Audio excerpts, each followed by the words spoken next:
All, welcome back to my channel. My name is Ashi Verma और स्वागत है आप सभी का हमारी सीरीज घटना चक्र का सार पार्ट 7 में। इस सीरीज में हम घटना चक्र की बुक में दिए हुए सभी टॉपिक्स प्लस उनके क्वेश्चंस और उनके एक्सप्लेनेशन को एक साथ कंपाइल करके बना लेते हैं शॉर्ट नोट्स, जो पर्सनली मैं अपने लिए बना रही हूँ और आप सबके साथ उनको शेयर कर देती हूँ। तो हम बना रहे हैं इस तरीके के शॉर्ट नोट्स जो कि क्विक रिविजन में हमारे लिए आसान होंगे और जब पेपर आएगा तो पेपर से पहले, मतलब अभी पेपर से पहले ही चल रहा है तो पेपर से पहले उनको पढ़ना काफ़ी आसान रहेगा और शॉर्ट नोट्स में हमारे सारे ही इंपॉर्टेंट पॉइंट्स जो हैं वो कवर हो जाएंगे। तो इससे पहले हम अब तक इसके 6 पार्ट्स कवर कर चुके हैं जिसमें हमने बहुत सारे इंपॉर्टेंट चीज़ें कवर कर ली हैं। तो अगर आपने भी वो अभी तक नहीं देखा है तो आप उसको भी देख सकते हैं। और आज भी हम रिवाइज करने वाले हैं घटना चक्र के दो बहुत ही इंपॉर्टेंट टॉपिक्स को केवल एक पेपर पे, जो कि है non cooperation movement and Swaraj party. क्योंकि हमने कल तक जो था वो कवर कर लिया था जो इससे पहले तक चल रहा था, यानी कि जलियांवाला बाग और उसमें क्या क्या हुआ, कैसे कैसे आया, सब कुछ ईयर वाइज किया है, क्रोनोलॉजिकली चल रहा है, तो आपको उसको याद करने में काफ़ी आसानी होगी और वो सारी चीज़ें एकदम दिमाग में क्लियर होती चली जाएंगी कि किस चीज़ के बाद क्या हो रहा था।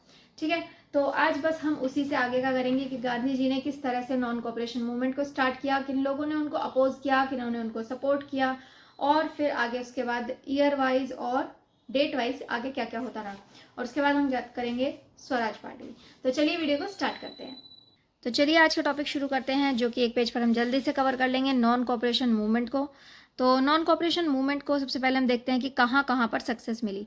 इसे सक्सेस मिली वेस्टर्न इंडिया, बंगाल और नॉर्थ इंडिया में। ठीक है, इस मूवमेंट को किस किस ने सपोर्ट किया? तो मोतीलाल नेहरू, लाला लाजपत राय, सरदार वल्लभ भाई पटेल, जवाहरलाल नेहरू और डॉक्टर राजेंद्र प्रसाद, इन सभी लोगों ने नॉन कोऑपरेशन मूवमेंट को जो है अपना सपोर्ट दिया। लेकिन अपोज किसने किया? अपोज करने वालों में से नाम था मोहम्मद अली जिन्ना का। ये वही पर्सनैलिटी हैं जिन्होंने इससे पहले खिलाफत मूवमेंट में गांधी जी का अली ब्रदर्स को सपोर्ट करना भी अपोज किया था। ठीक है, तो मोहम्मद अली जिन्ना ने उस टाइम के चल रहे दोनों ही चीज़, नॉन कोऑपरेशन मूवमेंट भी प्लस खिलाफत आंदोलन में गांधी जी का बीच में आना भी, दोनों ही चीज़ों को इन्होंने अपोज किया था। ठीक है, नॉन कोऑपरेशन मूवमेंट का गोल क्या था? गांधी जी ने इसका गोल रखा था, ये पूरी की पूरी line as it is paper में आती है कि स्वराज को 1 साल में प्राप्त करने का जो गोल था वो किसने रखा था, कौन से मूवमेंट में रखा था? तो ये गांधी जी ने रखा था नॉन कोऑपरेशन मूवमेंट में। ठीक है, अब इसी टाइम पर क्या हो रहा था, क्योंकि नॉन कोऑपरेशन मूवमेंट चल रहा था, यानी कि सभी ब्रिटिश चीज़ों को बाहर किया जा रहा था, उनका बहिष्कार किया जा रहा था और जो अपनी चीज़ें हैं उनको प्रमोट किया जा रहा था। तो इसके चलते इकोनॉमी जो है वो काफ़ी ज़्यादा डिक्लाइन हो गई थी, इकोनॉमी काफ़ी ज़्यादा कम हो गई थी। तो इसलिए इकोनॉमी को वापस से बूस्ट करने के लिए किन 2 स्टेट ने अल्कोहल को प्रमोट किया? तो ये हैं उड़ीसा और बिहार। इन दोनों जगहों ने, इन दोनों ही स्टेट ने अल्कोहल को प्रमोट किया, वो भी कि कैसे? ये बताकर कि बहुत अच्छे अच्छे और पुराने लोग, जो बड़े बड़े लोग रहे हैं, वो भी अल्कोहल को कंज्यूम करते थे और ये अच्छी होती है हेल्थ के लिए। इस तरह से उन्होंने उसको बूस्ट, उस तरह से उन्होंने उसका प्रमोट किया ताकि इकोनॉमी जो है वो थोड़ी बूस्ट हो सके। ठीक है, इस मूवमेंट के चलते किन लोगों ने अपने अपनी क्या क्या चीज़ें जो हैं वो रिटर्न कर दिया, रिनाउंस कर दी। तो गांधी जी को एक टाइटल मिला था केसरे हिंद करके। ठीक है, वो उन्होंने वापस लौटा दिया। ये केसरे हिंद उन्हें 1915 में मिला था, जब वो इंडिया आए थे। उस टाइम पर फर्स्ट वर्ल्ड वॉर चल रहा था और इन्होंने ब्रिटिशर्स का साथ दिया था। तो इस चीज़ से खुश होकर ब्रिटिशर्स ने इनको एक उपाधि दी थी केसरे हिंद, और वो चीज़ उन्होंने इस मूवमेंट के चलते वापस लौटा दी। वहीं जमनालाल बजाज ने राय बहादुर की उपाधि को भी वापस लौटा दिया।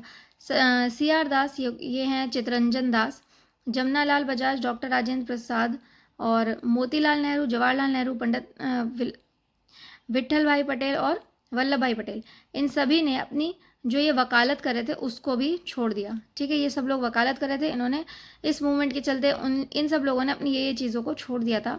अब ये जो राहुल संकृत्यायन थे, ये इस मूवमेंट को सपोर्ट कर रहे थे यूपी, आजमगढ़ और छपरा, इन जगहों से। कौन इसको प्रमोट कर रहा था? तो राहुल संकृत्यायन, इनका नाम भी बार बार पूछा गया है। तो राहुल, हमें ज़्यादातर नाम यूपी के साइड लोगों को सुनने को मिला होगा, तो इस तरह से मैंने बस एक हिंट सा ले लिया कि ये यूपी के आसपास की जगह है, तो राहुल संकृत्यायन है। ठीक है, स्वामी विद्यानंद, इन्होंने कहाँ से लीड किया था?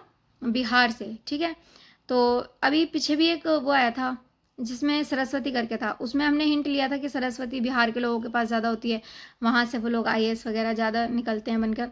तो ऐसे ही यहाँ पर भी देखो, विद्या आ रही है और बिहार आ रहा है, तो इस तरह से मैंने इन दोनों को ऐड कर लिया, मतलब एसोशिएट कर लिया एक दूसरे से, ताकि थोड़ा याद रहे हिंट के लिए।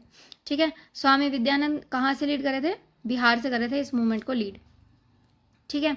अब जयप्रकाश नारायण जो कि एक कॉलेज में पढ़ रहे थे पटना के, तो उन्होंने अपने कॉलेज को छोड़ दिया जबकि उनके एग्जामिनेशन के केवल 20 डेज ही बचे थे, ठीक है। और उन्होंने एडमिशन ले लिया बिहार विद्यापीठ में, जो कि कांग्रेस के द्वारा चलाया जा रहा था।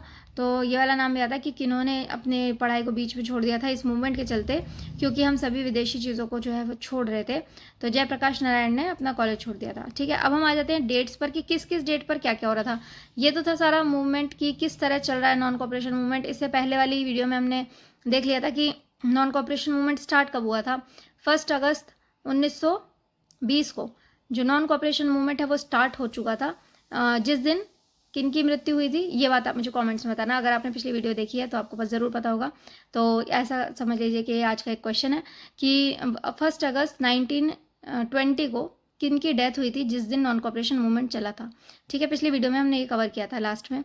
तो अब हम उससे आगे वाली बात पर आ जाते हैं कि 20 तक वो सब तो चल रहा था, लेकिन 22 में क्या हुआ, जो कि आपको काफ़ी ज़्यादा पता ही होगा। ये सिर्फ हम रिवाइज कर रहे हैं तो इसलिए मैं पूरी कहानियाँ लिख के नहीं लाई हूँ, सिर्फ लाइंस लिखी हुई हैं ताकि ये जो चीज़ें आपको याद ही होंगी। जैसे कि 4 फरवरी को चौरा चौरी इंसिडेंट हुआ था। अभी चौरा चौरी क्या था ये आपको अच्छे से पता होगा, लेकिन फिर भी छोटा सा एक ब्रीफ में देख लेते हैं कि गोरखपुर के पास चौरा चौरी नाम की जगह पर कुछ क्रांतिकारियों ने बहुत सारे पुलिस मैन को क्या किया था, पुलिस स्टेशन में एक साथ बंद करके वहाँ पर आग लगा दी थी, क्योंकि वो पुलिस लोग उनको उनकी जो रिवॉल्यूशन के लिए वो जो कर रहे थे, क्रांतिकारी जो लोग थे जो भी अपना प्रोटेस्ट दिखा रहे थे, उनको वो करने से वो रोक रहे थे या फिर मना कर रहे थे वो पुलिसमैन उनको। तो इस वजह से गुस्से में आकर उस भीड़ ने उनको एक साथ एक पुलिस स्टेशन में बंद करके जला दिया। और यही चीज़ काफ़ी ज़्यादा वायलेंस दिखा रही थी और इस चीज़ ने काफ़ी ज़्यादा हिंसा दिखाई। और जबकि ये जो मूवमेंट चल रहा था नॉन कॉपरेशन मूवमेंट, ये पूरा का पूरा ही अहिंसा से ज़्यादा प्रेरित था, क्योंकि गांधी जी चला रहे थे। तो इस टाइम पर क्या हुआ कि इन्होंने 4 फरवरी 1922 को जब ये वाला इंसिडेंट हो गया, तो 12 फरवरी 1922 को ये जो INC का सेशन चला बारडोली में, ठीक है। इस जगह इसकी जगह आती है कि ये वाला कहाँ चला था, तो ये बारडोली में चला था 22 फरवरी को, ठीक है, इसके कुछ ही दिन बाद। और इसमें आकर के गांधी जी ने कह दिया था कि अब हम ये जो नॉन कॉपरेशन मूवमेंट है इसको थोड़ा सा स्थगित करते हैं, सस्पेंशन का उन्होंने डिक्लेयर कर दिया। जबकि उस टाइम पर Gandhi ji civil disobedience movement चलाने की तैयारी कर रहे थे, क्योंकि उनका नेक्स्ट स्टेप यही था कि वो आगे जाके सिविल डिसोबीडियंस मूवमेंट चलाएंगे। लेकिन बीच में ये वायलेंस वाली पूरी स्थिति हो जाने की वजह से उन्होंने अभी थोड़े टाइम के लिए इस चीज़ को छोड़ दिया, बीच में ही आगे स्थगित कर दिया, ठीक है। अब ये दो बात हो गई। 4 तारीख को यहाँ ये हो गया, 12 फरवरी को इन्होंने जो है वो चीज़ स्थगित कर दी। तो 24 फरवरी 1922 को जब ऑल इंडिया कांग्रेस कमेटी की मीटिंग हुई, ठीक है, INC की तो हो चुकी थी 12 को, ये है ऑल इंडिया कांग्रेस कमेटी जब हुई दिल्ली में, तो उसमें एक सेंसर मोशन जो है वो गांधी जी के अगेंस्ट पारित किया गया। सेंसर मोशन यानी कि निंदा का प्रस्ताव उनके उसमें लाया गया अगेंस्ट गांधी जी। जो कौन लाए? डॉक्टर मुंजे। मैंने इसको इस तरह से हिंट लेके याद किया कि मुंजे थोड़ा मुझे जैसा लग रहा है। मुंजे मतलब मुझे, तो मुझे मतलब इनको अभी और लड़ना था कि मुंजे अभी और लड़ना, इस तरह से मैंने एक हिंट बना लिया है। तो इस तरह से आप याद कर सकते हो कि इनको इनकी ये चीज़ जो है वो अच्छी नहीं लगी कि आपने उनको बीच में ही रोक दिया, ठीक है। अब इस चीज़ को और किस किस ने अपोज किया कि इन्होंने ये जो बीच में इसका सस्पेंशन हो गया मूवमेंट का, इस चीज़ को और किस किस ने अपोज किया?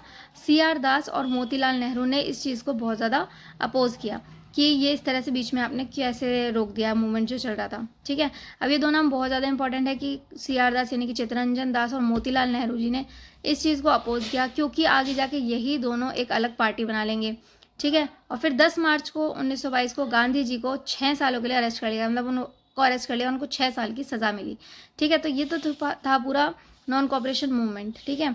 अभी हम यहाँ चित्तरंजन दास और मोतीलाल नेहरू वाली बात से आगे पढ़ेंगे। तो अगर हम थोड़ा सा ये भी देख लेते हैं कि इस नॉन कॉपरेशन मूवमेंट के चलते क्या क्या नई चीज़ें जो है वो बनी थी, उसके आसपास क्या क्या नए नए जो यूनिवर्सिटी थी यानी कि एजुकेशन से रिलेटेड क्या क्या काम हो रहे थे।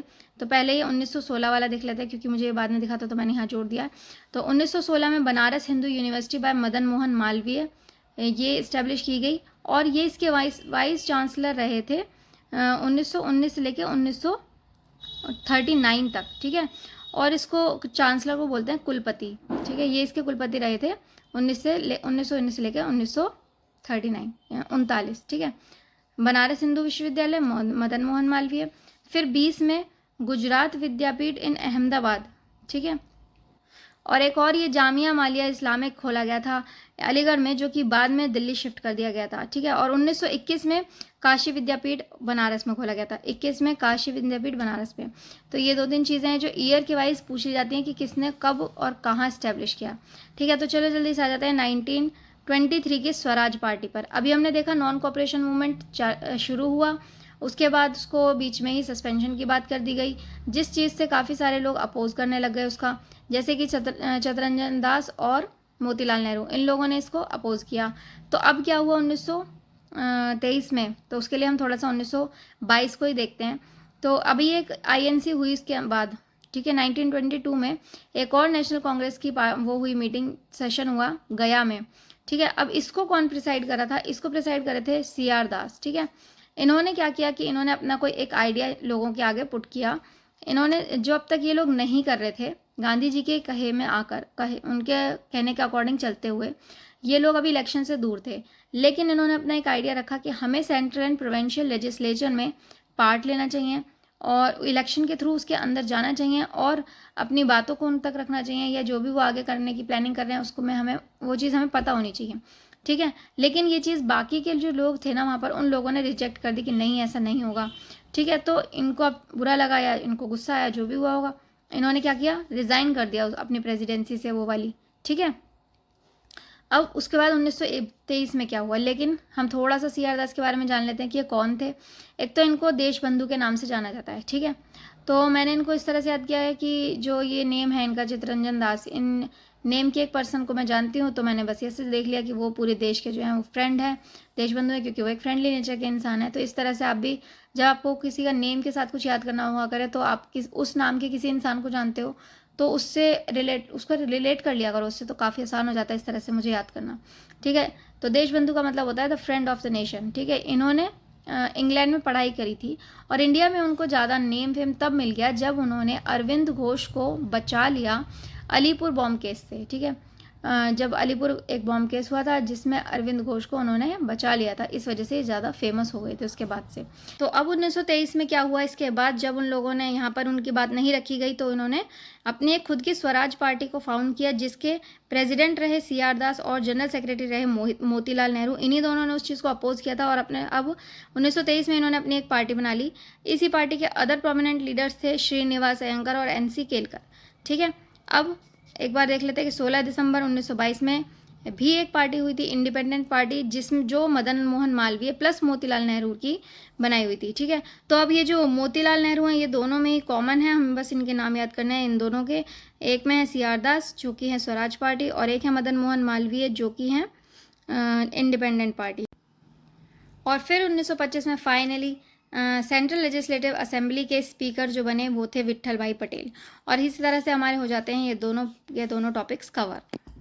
सो इस तरह से कवर हो जाते हैं हमारे अगेन 2 बहुत ही इंपॉर्टेंट टॉपिक्स, जिसमें से ज़रूर क्वेश्चन पेपर में कुछ ना कुछ ऐसा चीज़ें मिल जाती है देखने को, जो या तो हमें डायरेक्ट मिलेंगी या फिर इनकी वजह से हमें उनके ऑप्शंस को एलिमिनेट करने में आसानी होगी। तो अगर आपको ये वीडियो अच्छी लगी हो तो मुझे लाइक और कमेंट्स करके ज़रूर बताना, और मिलते हैं आगे इसके नेक्स्ट पार्ट्स में, जिसमें हम कवर करेंगे और भी बहुत सारे इंपॉर्टेंट टॉपिक्स, ठीक है।